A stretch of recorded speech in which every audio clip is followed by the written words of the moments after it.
नमस्कार, मैं अंजलि मिश्रा और स्वागत है आपका हमारे चैनल में। एक बार फिर दिल्ली सरकार यानी केजरीवाल सरकार और दिल्ली के एलजी विनय कुमार सक्सेना के बीच में ठनती हुई नजर आ रही है। एक बार फिर दिल्ली की जो उपराज्यपाल है विनय कुमार सक्सेना, उसने सरकार को फटकार लगाई है और साथ ही साथ एक बड़ा कदम उठाते हुए Delhi urban shelter improvement board के सीईओ के महेश को पद से हटा दिया है। जी हाँ, बिल्कुल सही सुना आपने। तो ये बड़ा एक्शन दिल्ली एलजी द्वारा देखने के लिए मिला है। आखिर ये एक्शन क्यों लिया गया है, दिल्ली एलजी इस बार किस बात से नाराज है, इसके बारे में आइए विस्तार से जान लेते हैं। दिल्ली सरकार ने कड़ाके की ठंड से बेघरों को बचाने के लिए रैन बसेरा यानी नाइट शेल्टर्स की व्यवस्था की थी, लेकिन जब बीते 23 दिसंबर को उपराज्यपाल वीके सक्सेना राजधानी के कुछ रैन बसेरों का हाल जानने पहुंचे तो वो हैरान रह गए। इन रैन बसेरों की हालत देखकर एलजी सक्सेना ने बड़ा फैसला ले लिया। उन्होंने नाइट शेल्टर के रखरखाव को देखने वाली agency Delhi urban shelter improvement board के सीईओ के महेश को उनके पद से हटा दिया। Delhi urban shelter improvement board यानी DUSIB के विशेष निर्देशक के पद से के महेश को हटाते हुए एलजी सक्सेना ने नौकरशाही को कड़े शब्दों में एक संदेश भी दिया। उन्होंने नौकरशाही से ईमानदारी के साथ काम करने की भी बात कर ली कि एलजी विनय कुमार सक्सेना ने बीते 23 दिसंबर को ISBT और हनुमान मंदिर के रैन बसेरों का दौरा किया था।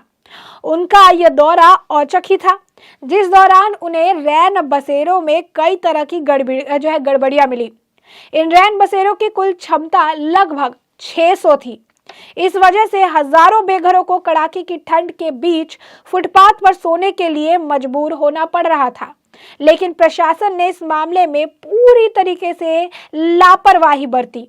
इस दौरान एलजी को यह जानकर भी झटका लगा कि इन रैन बसेरों में शौचालय की कोई भी व्यवस्था नहीं है, जिस वजह से बेघरों को खुले में शौच करने के लिए मजबूर होना पड़ता है। रैन बसेरों में किसी तरह की सुविधा नहीं है। बेघर लोगों को खुले आसमान के नीचे सोने को मजबूर होना पड़ रहा है। बता दें कि एलजी वीके सक्सेना ने DUSIB के विशेष निर्देशक के पद से के महेश को हटाने के बाद उनकी जगह सामाजिक कल्याण विभाग की सचिव गरिमा गुप्ता को DUIB का पदभार सौंप दिया, यानी उन्हें वहां का जो मेन CEO वहां पर उन्होंने बना दिया। इसके साथ ही के महेश के खिलाफ कार्रवाई पर भी विचार किया जा रहा है। तो आप देख सकते हैं कि दिल्ली के एलजी द्वारा ये बड़ा उन्होंने आप कह सकते हैं कि एक्शन देखने के लिए मिला है और अब किसी भी तरीके के वो स्पेशल डायरेक्टर के तौर पर के महेश वो चार्ज नहीं ले पाएंगे और ये काफी सारे जो फैसिलिटीज है उसमें कमी के कारण हुआ है। ये सारी चीजें उन्होंने देखा कि किस तरीके से यमुना के किनारे शौच के लिए उन्हें जाना पड़ रहा है, खुले में जाना पड़ रहा है। बता दें कि रैन बसेरों का देर रात दौरा करने वो पहुंचे हुए थे। इस दौरान दिल्ली के उपराज्यपाल वीके सक्सेना हैरान ही रह गए जब उन्होंने पाया कि शौचालय की जगह की कमी के कारण बहुत सारे लोग यमुना किनारे शौच और फुटपाथ पर सोने के लिए मजबूर है। उनके कार्यालय के अनुसार सक्सेना ने शुक्रवार की रात कश्मीरी गेट के पास स्थित रैन बसेरों का भी दौरा किया। इस दौरान उसके आसपास रहने वाले लोगों से भी उन्होंने बातचीत की थी। उपराज्यपाल विनय कुमार सक्सेना ने लोगों से उन्हें दी जा रही सुविधा के बारे में सवाल जवाब किए थे। साथ ही इन आश्रय गृहों में व्यवस्थाओं और सुविधाओं का भी उन्होंने जायजा लिया था। उन्होंने ये भी बताया कि उनमें से अनेक सड़क के किनारे और फुटपाथ पर सोने के लिए मजबूर है, क्योंकि रैन बसेरों में केवल 600 लोग रह सकते हैं। वहीं इस क्षेत्र में उनके जैसे बेघर लोगों की संख्या लगभग 5000 के आसपास है। यानी सरकार का कभी ध्यान ही नहीं गया कि जहां पर बेघर लोगों की संख्या 5000 है वहां पे उस अनुसार कम से कम 50% के लिए भी जुगाड़ किया जाए, 50% के लिए भी कम से कम रैन बसेरों का इंतजाम किया जाए, क्योंकि जहां पर बेघरों की संख्या 5000 है वहां पर सिर्फ 600 लोगों के रहने के लिए रैन बसेरे का इंतजाम किया है, जहां पर किसी भी तरीके की कोई सुविधा नहीं है। ऐसे में कई सारे लोग इस ठंड में भी फुटपाथ पर सोने के लिए, खुले आसमान के नीचे सोने के लिए मजबूर है। रैन बसेरों के अंदर भी किसी तरीके की कोई सुविधा नहीं देखने के लिए मिली। इस दौरान बेघर लोगों ने एलजी को अब बताया कि रैन बसेरों में केवल पंजीकृत लोगों को ही भोजन उपलब्ध कराया जाता है, जिसका अर्थ ये है कि हजारों अन्य लोगों को रात के खाने के लिए कहीं और जाने के लिए मजबूर होना पड़ता है। यानी ठंड में पहले सोने की दिक्कत, फिर उन्हें वहां पर खाने पीने की भी दिक्कत है। अधिकारियों ने यह भी कहा कि लोगों ने आश्रय गृहों में शौचालय की भारी कमी के बारे में बताया, जिससे उन्हें यमुना किनारे खुली जगहों का इस्तेमाल करने के लिए भी मजबूर होना पड़ता है।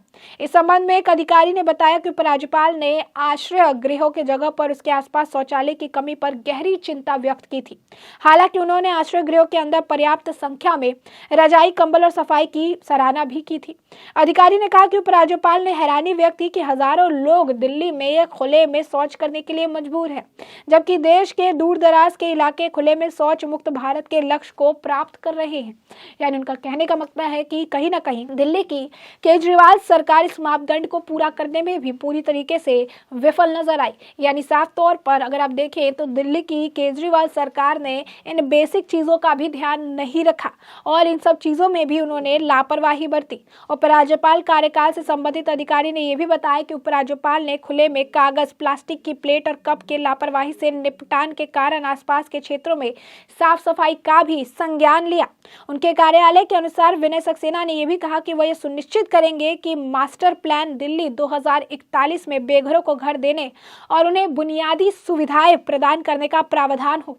अधिकारी ने कहा कि वह इसे सुनिश्चित करने के लिए मुख्यमंत्री के साथ इस मामले को उठाएंगे कि सड़कों पर सोने के लिए मजबूर लोगों को तुरंत शहर के अन्य स्थानों पर सोने के विकल्प उपलब्ध वो कराए जाए। एलजी विनय कुमार सक्सेना ने इन लोगों के कार्यस्थल के पास आश्रय गृह की व्यवस्था और आवश्यकता पर भी बल दिया, जिसमें से अधिकतर प्रवासी श्रमिक हैं। अधिकारी ने कहा कि उपराज्यपाल ने क्षेत्र में भिखारियों और नशा करने वालों के पुनर्वास के लिए भी एक व्यापक योजना की भी बात उन्होंने कही। सरकार के मुताबिक अगले साल सितंबर में यहां होने वाले G20 शिखर सम्मेलन के मद्देनजर कश्मीरी गेट ISBT के पास रहने वाले 1000 से अधिक भिखारियों को जनवरी में कहीं और रैन बसेरों में स्थानांतरित कर दिया जाएगा। तो आप देख सकते हैं लगातार दिल्ली LG अपने तरफ से पूरा प्रयास कर रहे हैं कि दिल्ली की जनता का ध्यान रखा जाए, चाहे वो किसी भी वर्ग का क्यों ना हो। जहां पर केजरीवाल सरकार लापरवाही बरत रही है, वहां पर LG द्वारा कड़े एक्शन लेकर सरकार को सख्त आदेश वो दिए जा रहे हैं। सरकार को साफ शब्दों में बताया जा रहा है कि नियमों का पालन करना अनिवार्य है। अगर वो ऐसा नहीं करते हैं तो उनके लिए मुश्किलें पैदा हो सकती है। तौर पर अगर आप देखेंगे तो दिल्ली LG अपने काम को बखूबी करते नजर आ रहे हैं, जैसा कि उन्होंने LG पद संभालते हुए कहा था। और यही कारण है कि एक बार फिर केजरीवाल सरकार को सख्त नसीहत देते हुए, बड़ा फैसला लेते हुए उन्होंने कड़े कदम उठाते हुए Delhi urban shelter equipment improvement board के CEO के महेश को पद से हटाकर उनके जगह पे एक नए CEO को नियुक्त किया है, ताकि इससे संदेश जाए कि आपका जो काम है उस काम को आपको ईमानदारी के साथ करना ही होगा। तो ऐसे में हमने आपको ये पूरा मामला बड़े विस्तार से बताया है कि आखिर ये पूरा मामला क्या है और क्यों दिल्ली के LG विनय कुमार सक्सेना द्वारा ये कड़े कदम उठाए गए हैं। और ऐसे में अब इस पूरे मामले पर आपकी भी जो राय हो हमें कमेंट सेक्शन में कमेंट करके जरूर साझा करें।